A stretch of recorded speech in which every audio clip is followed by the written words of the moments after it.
Hello बच्चों, आज हम शुरू करते हैं क्लास 10th का chapter number 3, pair of linear equation in two variables. ठीक है, तो देखो भाई, हमें सबसे पहले क्या पता होना चाहिए कि लीनियर इक्वेशन क्या होती है।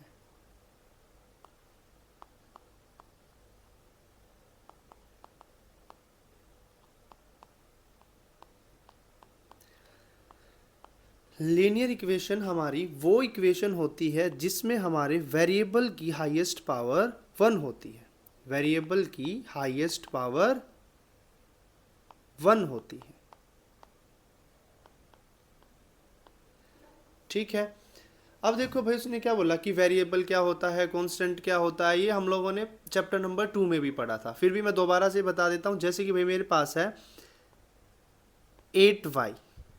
ठीक है, अब एक बात ध्यान से देखो, 8 है जो, ये तो हमेशा फिक्स रहेगा, लेकिन जो y है इसके वैल्यू को हम चेंज कर सकते हैं। y को मैं 1 रख सकता हूँ तो मेरा आंसर आएगा 8।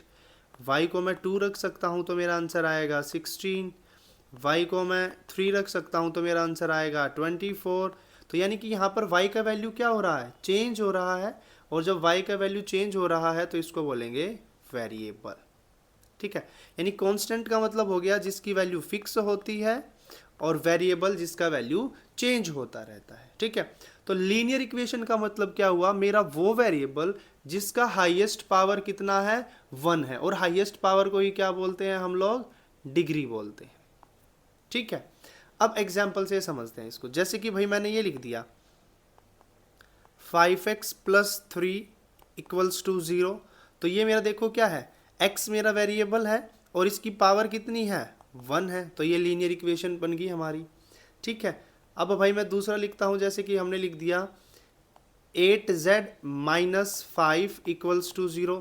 यहाँ पर हमारा z का पावर कितना है, z का पावर 1 है। तो ये भी हमारा क्या बन गया, लीनियर इक्वेशन बन गया। ठीक है, ये बात आई समझ में। अब आगे चलते हैं। देखो linear equation in two variables. देखो अब हमने क्या बोला है कि भाई ये देखो, यहाँ पर हमारा खाली x एक ही वेरिएबल है, यहाँ पर z हमारा एक ही वेरिएबल है, ये दो वेरिएबल नहीं हुए। तो लेकिन हमें पढ़ना क्या है, लीनियर इक्वेशन। भाई लीनियर इक्वेशन का तो पता लग गया कि जिस वेरिएबल की पावर 1 होती है, इन टू वेरिएबल्स। अब हमें वो किस में लेके जाना है, दो वेरिएबल में लेके जाना है। ठीक है, तो देखो उसको कैसे लिख सकते हैं भाई। जब भाई मैं ये लिख रहा हूं 2x plus 3y equals to 5।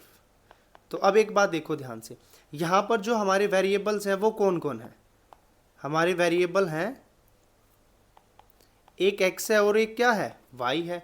और इनकी डिग्री देखो क्या है, दोनों की डिग्री कितनी है, x की डिग्री भी 1 है और y की डिग्री भी 1 है। तो ये हमारे पास बन गया linear equation in two variable. Linear equation in two variables. आया बात समझ में थोड़ा सा। ठीक है, क्या करना भाई, linear equation in two variable का मतलब क्या है कि जो मेरे वेरिएबल हैं वो कितने होने चाहिए, दो होने चाहिए, और दोनों की हाईएस्ट पावर क्या होनी चाहिए, 1 होनी चाहिए। ठीक है, लेकिन हमें तो पढ़ना क्या था, चैप्टर का नाम देखो ध्यान से, pair of linear equation in two variables. यानी कि दो इक्वेशन होनी चाहिए, पेयर होना चाहिए। ठीक है, तो इसका मतलब क्या हुआ कि अब हमारे पास कैसी होंगे, पेयर बनाना है हमें, तो पेयर बना देते हैं भाई। Pair of linear equation in two variables, यानी कि अब दो वेरिएबल्स वाली हमें दो इक्वेशन चाहिए। ठीक है, तो भाई मान लेते हैं कि पहली इक्वेशन है हमारी 5x minus 4y equals to 6, और जो हमारी दूसरी इक्वेशन है वो है हमारी 3x minus 2y equals to 7। ठीक है, अब देखो ये मेरी क्या बन गई, इक्वेशन नंबर 1, और ये मेरी क्या बन गई, इक्वेशन नंबर 2। तो अब हमें तो क्या चाहिए था, पेयर ही चाहिए था। तो हम इसी चैप्टर में दो इक्वेशनों से डील करेंगे। ठीक है, तो pair of linear equation in two variables. ठीक है, अब मैं क्या करता हूं कि भाई मैं जनरल फॉर्म देख लेता हूं कि जनरल फॉर्म क्या होती है हमारी। तो जनरल फॉर्म किसका, linear equation in two variables, linear equation in two variables.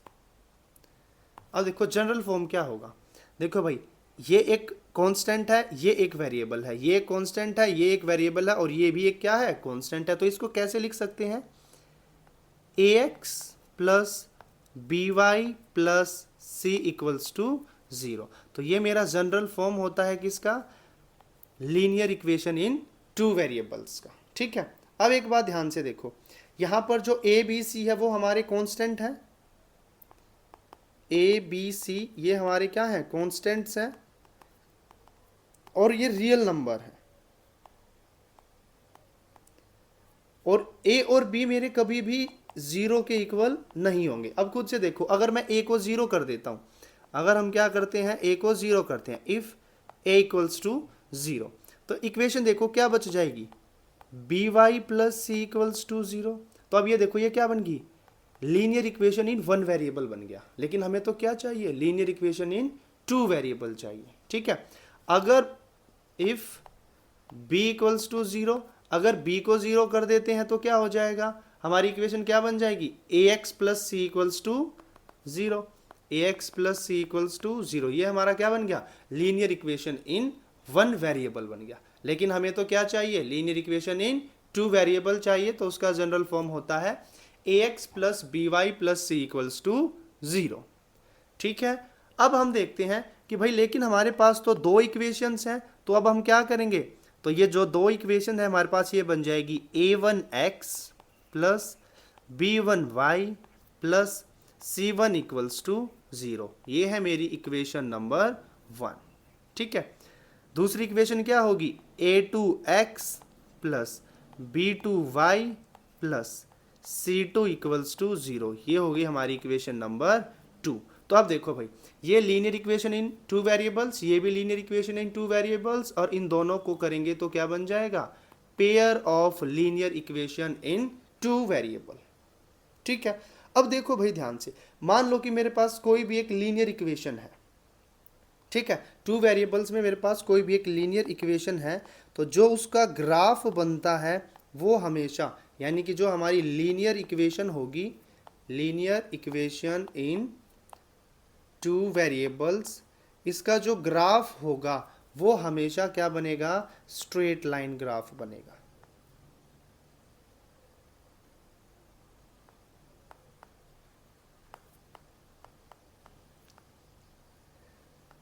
कैसा ग्राफ बनेगा linear equation in two variables का, स्ट्रेट लाइन ग्राफ। ठीक है, अब आगे चलते हैं भाई, जब हम ग्राफ ड्रॉ कर रहे हैं, अब देखो हमारे पास तो दो इक्वेशन है, जब हम ग्राफ ड्रॉ कर रहे हैं तो भाई देखो दो इक्वेशन है मेरे पास, भाई मैंने ग्राफ को ड्रॉ किया, जब मैं ग्राफ को ड्रॉ करता हूं तो मेरे पास दोनों की दोनों इक्वेशन कुछ ऐसी आ गई कि एक लाइन तो मेरे पास ये है,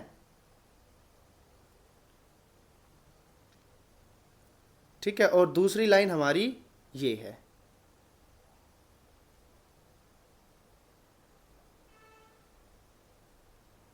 ठीक है, तो क्या बोला उसने कि ये तो मेरा इक्वेशन 1 का लाइन बना। ठीक है, ये मेरा क्या बना, इक्वेशन 1 का लाइन है। ठीक है, और ये है मेरा इक्वेशन 2 का लाइन है। ठीक है, तो भाई हम लोगों ने क्या किया, दोनों लाइनों का ग्राफ बनाया, जो दो इक्वेशन हमें दे रखी है उनका ग्राफ बनाया।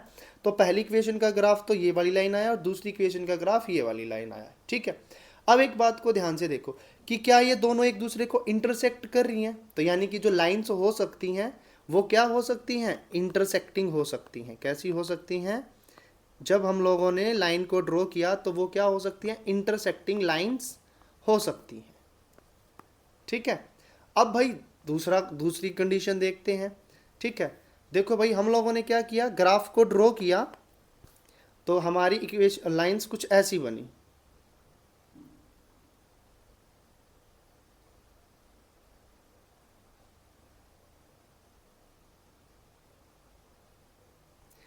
ठीक है, तो भाई ये मेरी इक्वेशन 1 का लाइन है और ये मेरी इक्वेशन 2 का लाइन है। ठीक है, तो अब ये कैसी लाइन बनी, पैरेलल लाइन बनी, यानी कि जब हम ग्राफ पे लाइंस को ड्रॉ करेंगे वो कैसी आएंगी, पैरेलल लाइंस बन जाएंगी। ठीक है, तीसरी कंडीशन देखते हैं भाई हम लोग, कि हम लोगों ने ग्राफ को ड्रॉ किया, और जब हम लोगों ने ग्राफ को ड्रॉ किया तो हमारी लाइन कुछ ऐसी बनी। ये हमारा इक्वेशन 1 का ग्राफ है, और बिल्कुल इसी के ऊपर हमारी बन गई इक्वेशन 2। बिल्कुल एक दूसरे के ऊपर आई इक्वेशन 1 और इक्वेशन 1 और इक्वेशन 2 एक दूसरे के ऊपर, बिल्कुल एक दूसरे के ऊपर कोइंसाइड कर गई। ठीक है, तो इनको बोलते हैं कोइंसिडेंट लाइंस।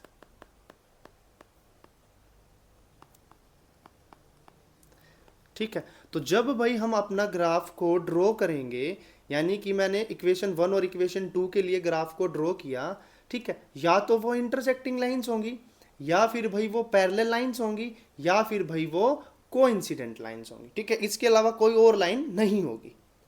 ठीक है, अब हम देखते हैं कि भाई हम जो ये लीनियर इक्वेशंस आई हैं इनका सॉल्यूशन कैसे कर सकते हैं। तो भाई जो सॉल्यूशन है हमारे पास, सॉल्यूशन के दो तरीके हैं। पहला ग्राफिकल मेथड,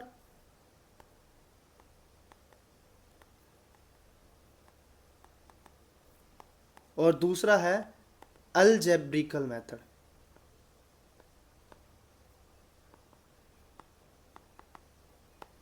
ठीक है, यानी कि अब हम क्या करेंगे, या तो उनको ग्राफ से सॉल्व करेंगे या फिर उनको अलजेब्रिकल मेथड से सॉल्व करेंगे। और अलजेब्रिकल मेथड में भी हमारे फर्दर कई सारे मेथड्स हैं, जैसे कि भाई सबसे पहले है हमारा सब्स्टिट्यूशन मेथड।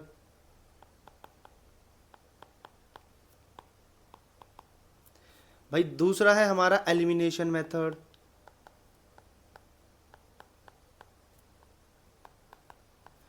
ठीक है, तीसरा है भाई हमारा क्रॉस मल्टीप्लिकेशन मेथड।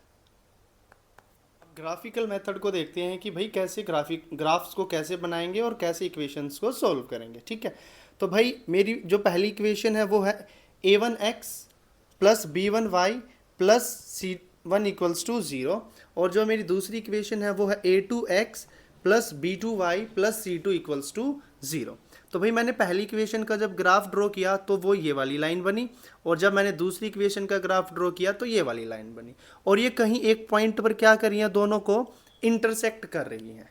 ठीक है, तो अब एक बात देखो ध्यान से, भाई ऊपर जो हमें इक्वेशन दे रखी है, तो ये हमारा कैसा ग्राफ बन गया, इंटरसेक्टिंग लाइन्स। कैसा बना, इंटरसेक्टिंग लाइन्स।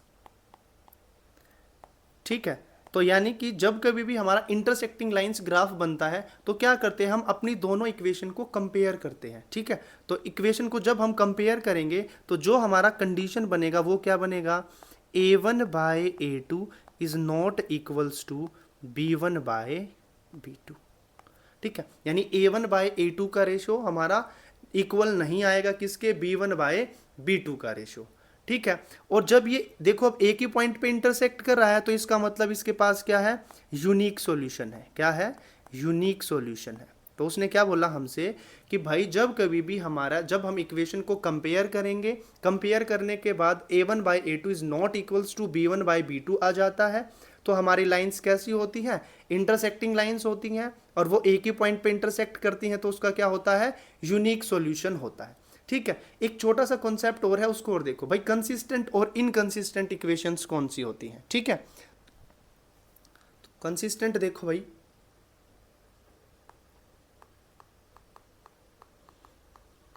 कंसिस्टेंट का मतलब है having at least one solution. Having at least one solution, कि भाई कम से कम एक सॉल्यूशन तो हो, और एक से ज्यादा चाहे कितने भी हो। ठीक है, उसके बाद है हमारा इनकंसिस्टेंट, और इनकंसिस्टेंट का हमारा क्या मतलब हो गया, having no solution. Having no solution. ठीक है, अब देखो भाई यहां पर हमारा एक सॉल्यूशन तो होता ही होता है। अगर इसका एक सॉल्यूशन है तो ये हो गया कंसिस्टेंट। ये बात आई समझ में भाई, क्या बोला, जब कभी भी ग्राफ में हमारे पास कंडीशन आ जाती है a1 by a2 is not equals to b1 by b2, तो लाइंस इंटरसेक्टिंग होती हैं, यूनिक सॉल्यूशन होता है और कंसिस्टेंट होता है। ठीक है, अब देखो एक एग्जाम्पल से समझते हैं इसको कैसे।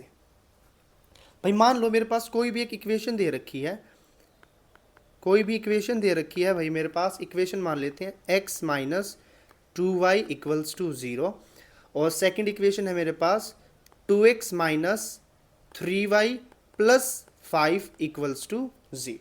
ठीक है, तो यहाँ से जब मैं इसको अपनी जनरल फॉर्म से कंपेयर करता हूँ तो a1 का वैल्यू कितना आएगा 1, b1 का वैल्यू कितना आएगा माइनस का 2, c1 का वैल्यू कितना आएगा 0, a2 का वैल्यू कितना आएगा 2, b2 का वैल्यू कितना आएगा माइनस के 3, c2 का वैल्यू कितना आएगा 5। अब हमें क्या करना है, इनका रेशो निकालना है। तो भाई मैंने a1 बाय a2 का रेशो निकाला, a1 बाय a2 का रेशो कितना आया 1/2।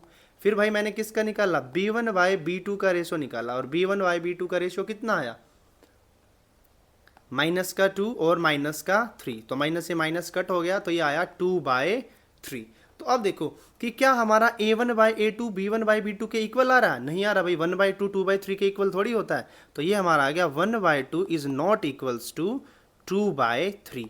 ठीक है, तो कौन सी कंडीशन बनी, a1 by a2 is not equals to b1 by b2।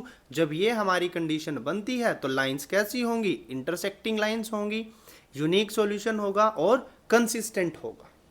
ठीक है, अब हम आगे देखते हैं भाई, ग्राफ नंबर 2 को देखो भाई। ग्राफ नंबर 2 को हम लोगों ने देखा तो ये मेरा इक्वेशन 1 का लाइन बना और ये मेरा बना इक्वेशन 2 का लाइन बना। ठीक है, अब भाई ये देखो कि लाइन कैसी बनी है, पैरेलल लाइंस बनी है। कैसी बनी है, पैरेलल लाइंस बनी है।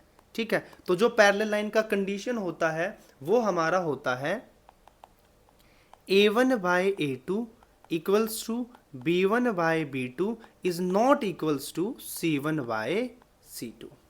ठीक है, यानी a1 by a2 is equal to b1 by b2 is not equals to c1 by c2। ठीक है, और अब देखो ग्राफ कहीं पर भी एक दूसरे को इंटरसेक्ट नहीं कर रहा, तो इसका मतलब क्या हो गया, नो सॉल्यूशन। क्या हो गया, नो सॉल्यूशन। ठीक है, अब देखो एक बात, जब इसका कोई सॉल्यूशन नहीं निकल के आया तो हमने क्या पढ़ा था, इनकंसिस्टेंट इक्वेशंस होती हैं ऐसी। कौन सी, इनकंसिस्टेंट। तो इनकंसिस्टेंट का मतलब आया समझ में भाई, हैविंग नो सॉल्यूशन, और consistent having at least one solution. ठीक है, यानी पैरेलल लाइंस जब हमारी ड्रॉ होती हैं तो हमारी जो कंडीशन बनती है वो क्या बनती है, a1 by a2 equals to b1 by b2 is not equals to c1 by c2। अगर ये कंडीशन बनती है तो नो सॉल्यूशन होता है, और जब नो सॉल्यूशन होता है तो इनकंसिस्टेंट इक्वेशंस होती हैं। ठीक है, इसको भी एग्जाम्पल से समझते हैं भाई।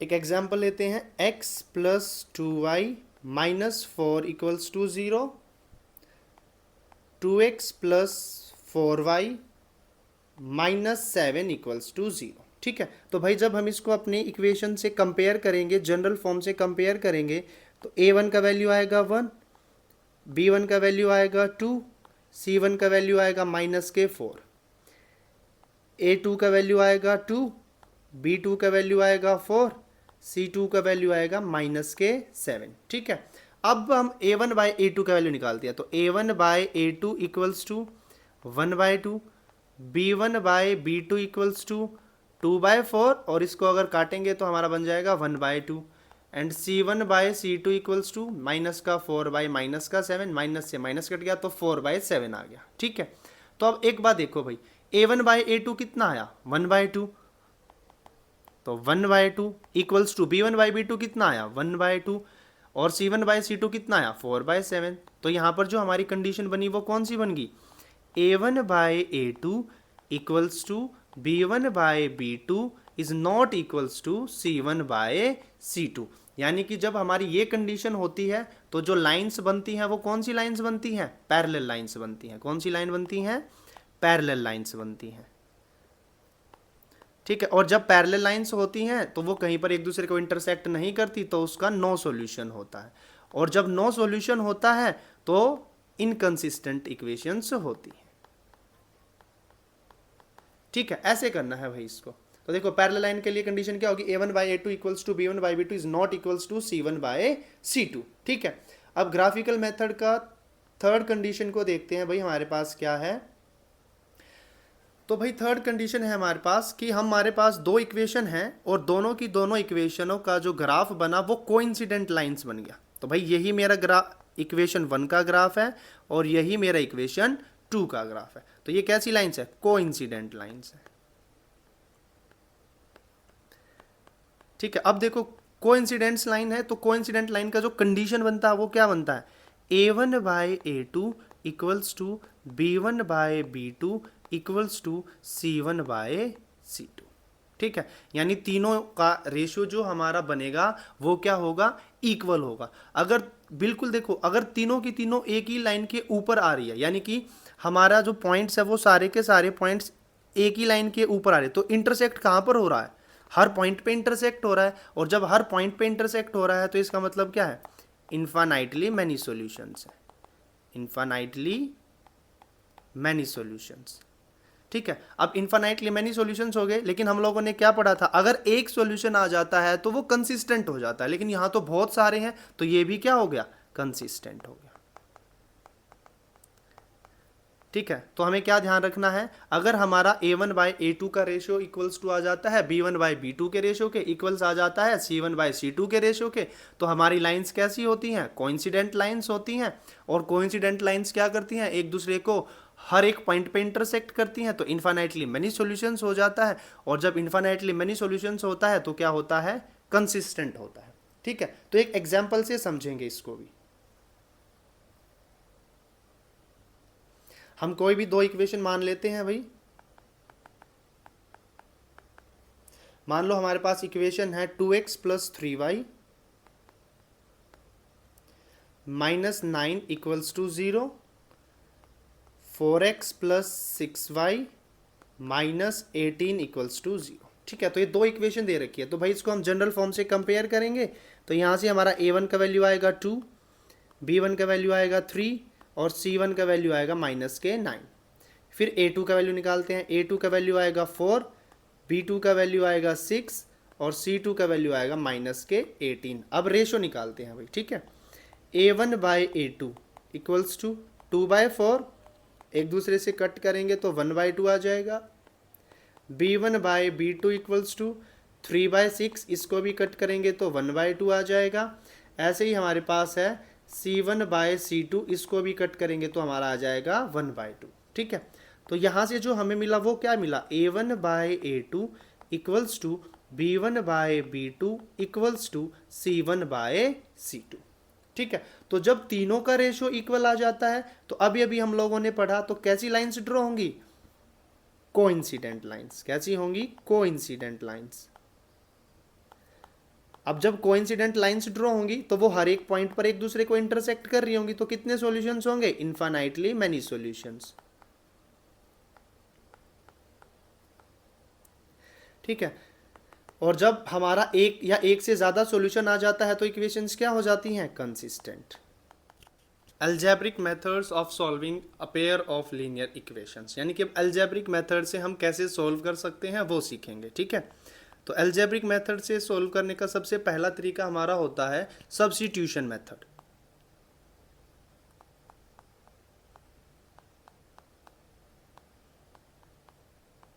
देखो सब्स्टिट्यूशन मेथड में क्या होता है, हमें एक की जगह पर दूसरे का वैल्यू रखना होता है। ठीक है, तो एग्जांपल से इसको समझते हैं पहले, देखो ध्यान से।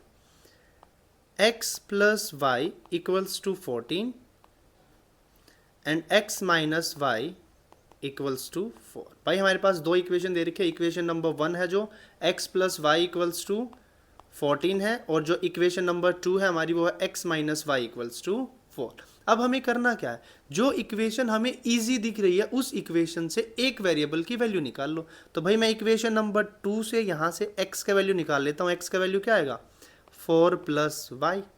ठीक है, तो ये जो x का वैल्यू आया है इसको हम किस में पुट कर देते हैं, जो दूसरी इक्वेशन हमारी बच गई, यानी कि इक्वेशन नंबर 1 में पुट कर देते हैं। x की जगह पर क्या पुट करना है, 4 + y इक्वल्स टू 14। तो ये हमारा बन गया 4 + 2y इक्वल्स टू 14, और ये इस तरफ 4 प्लस का है तो उस तरफ जाके माइनस का हो जाएगा, 2y इक्वल्स टू 14 - 4 10। और यहाँ से जो हमारा y का वैल्यू बनेगा वो कितना बन गया, 10/2, 2 1 जा 2 5 जा 10। तो जो y का वैल्यू निकला वो क्या निकल गया, 5।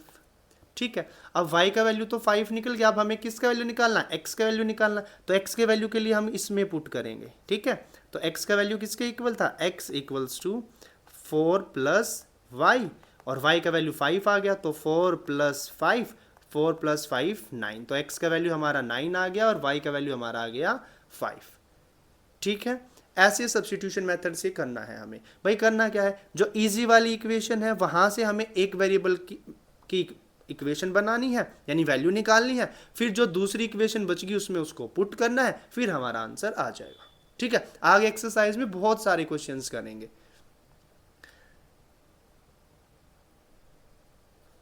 सेकंड जो हमारा मेथड है वो है एलिमिनेशन मेथड।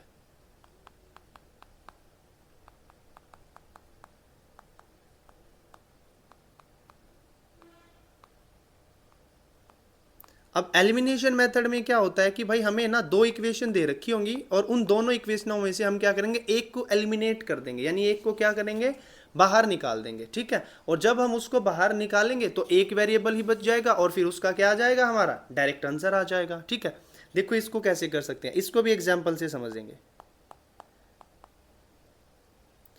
x + y = 5, ये है हमारी इक्वेशन नंबर 1, और इक्वेशन नंबर 2 है हमारी 2x + 2x - 3y = 4, ये है हमारी इक्वेशन नंबर 2। देखो सबसे पहले हमें क्या करना है, जिस भी वेरिएबल को हमें एलिमिनेट करना है उसको इक्वल करना है। तो देखो ध्यान से, यहाँ पर 2x है, यहाँ पर x है, तो एलिमिनेट नहीं कर पाएंगे, तो हम क्या करेंगे, पूरी इक्वेशन नंबर 1 को 2 से मल्टीप्लाई कर देंगे। तो जब इक्वेशन नंबर 1 को 2 से मल्टीप्लाई करेंगे तो 2x + 2y = 10। ठीक है, equation number 2 as it is रहेगी, 2x - 3y = 4।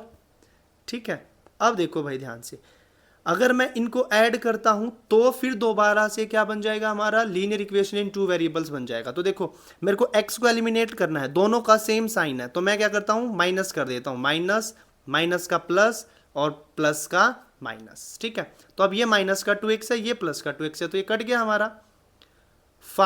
2y + 3y कितना हो गया, 5y = 10 में से 4 को माइनस करेंगे तो 6, तो यहाँ से जो हमारा y का वैल्यू बना वो कितना बन गया, 6/5।